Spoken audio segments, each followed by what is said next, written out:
A pesquisadora Tangriane Simeone, vice-reitora da Universidade Tecnológica Federal do Paraná e doutora em produção vegetal, destaca a importância das práticas de campo sustentáveis no sequestro de carbono. Tangriane Simeone chama também a atenção para a integração da lavoura-pecuária no desenvolvimento do agro em sintonia com a sustentabilidade ambiental. Na realidade, a gente vem trabalhando com a questão da integração lavoura-pecuária no sul do Brasil há mais de 20 anos, mas especificamente no Piauí faz uns 2 anos. O que é importante em um clima, em um bioma como o do Piauí? A inclusão de animais no processo de produção agropecuária. Tradicionalmente, o Piauí ele desenvolve produção de grãos e durante o período de seca, muitos produtores cultivam a braquiária como cultura de cobertura. Contudo, a cultura de cobertura braquiária, ela é uma forrageira, ela é basicamente uma forrageira. Então, a possibilidade de utilizar essa planta no período das secas, porque é uma planta que ainda está produzindo, tem uma produção de matéria seca, suficiente para sustentar animais sobre essa área, envolve toda a produção sustentável de alimentos também, que seria uma área que não seria utilizada. Outro ponto importante a ser ressaltado é que a braquiária é uma planta extremamente agressiva no sentido do sistema radicular. E tanto no sistema radicular quanto durante o processo de crescimento, ela consegue captar gás carbônico da atmosfera e aí transformar esse gás carbônico em material vegetal. Essa captura é o que nós chamamos de sequestro de carbono num primeiro momento, combatendo, então, muitas vezes, combatendo possíveis efeitos de gases de efeito estufa, como o caso do gás carbônico. Qual a importância desse manejo no bioma cerrado que caracteriza bem essa região do sul do Piauí? Então, o bioma cerrado, e é lógico que nós estamos falando sempre de áreas, que preservam sua reserva legal, ou seja, são áreas que estão sendo utilizadas dentro da legalidade. Ao introduzir uma braquiária ou uma planta que tem um poder de crescimento muito maior, do que a velocidade de crescimento, por exemplo, do cerrado propriamente dito, essa planta tem maior capacidade de sequestrar carbono e aí colocar carbono dentro do solo, que nós chamamos daí de aumentar os teores de matéria orgânica do solo propriamente dita, via as próprias raízes. O animal, ao pastejar, ele provoca um efeito que nós chamamos de um efeito compensatório, que ele faz com que a planta cresça mais. Uma planta pastejada produz mais material vegetal do que uma planta não pastejada.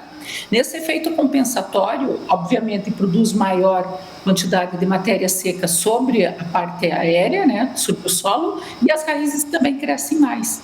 E aí, nesse processo de crescimento de raiz, ele está incorporando carbono abaixo no solo. A importância desse manejo do ponto de vista ambiental? Basicamente, existe uma crítica imensa, Elivaldo, quanto à questão de produção de gases de efeito estufa, notadamente o metano, pela fermentação, pela emissão entérica dos animais, ou seja, o arroto e os pum dos animais.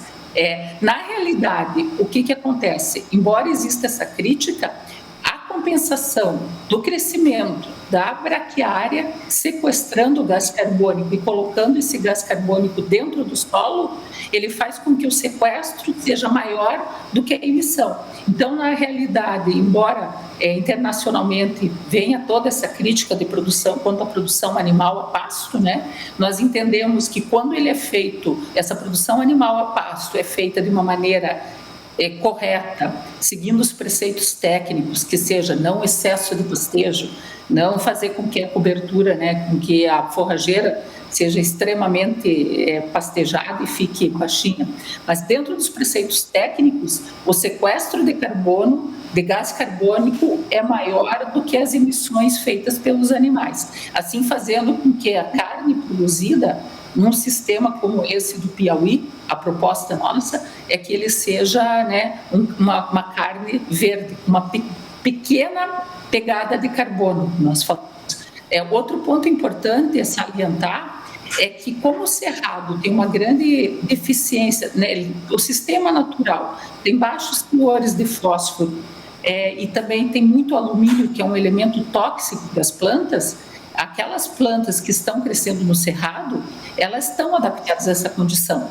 Contudo, quando vai se fazer uma exploração agropecuária, você vai fazer correção do solo, você vai colocar nutrientes que não estão ali no cerrado. E colocando esses nutrientes, a capacidade de crescimento de plantas é muito maior. Então, muitas vezes, após 5, 6 anos, a gente vai perceber que o teor de carbono do solo é maior, muitas vezes, do que a vegetação nativa, porque eu estou dando condições para um crescimento maior. Eu estive recentemente em Gramado, que teve as semanas, né, de engenharia e agronomia, e eu tive a oportunidade de ver o Dr. Ratan Lal, que foi Prêmio Nobel da Paz. Ele trabalha muito com essa questão de carbono e ele salienta fortemente que melhorias de sistemas de solos em sistemas como o cerrado e as savanas, né, que a savana é o cerrado da África, elas possibilitam sequestros de carbono maior do que a própria vegetação natural possibilita. Então, em suma, doutora Tangriani, é possível concluir que o bioma cerrado, permite modelos sustentáveis de produção de alimentos? Certamente, certamente. O nosso país, na região tropical, ele tem o que é o mais determinante em produção vegetal, que é sol, né, e luminosidade. Assim sendo, fazendo essa integração entre produção animal e produção de grãos, aliar a produção animal com uma genética animal boa e com um cultivo de pasto bom, a gente consegue sistemas muito sustentáveis, né? E a gente tem que mostrar para o mundo que é possível. Nós precisamos de números para mostrar para o mundo o quanto é possível fazer produção sustentável sim no cerrado.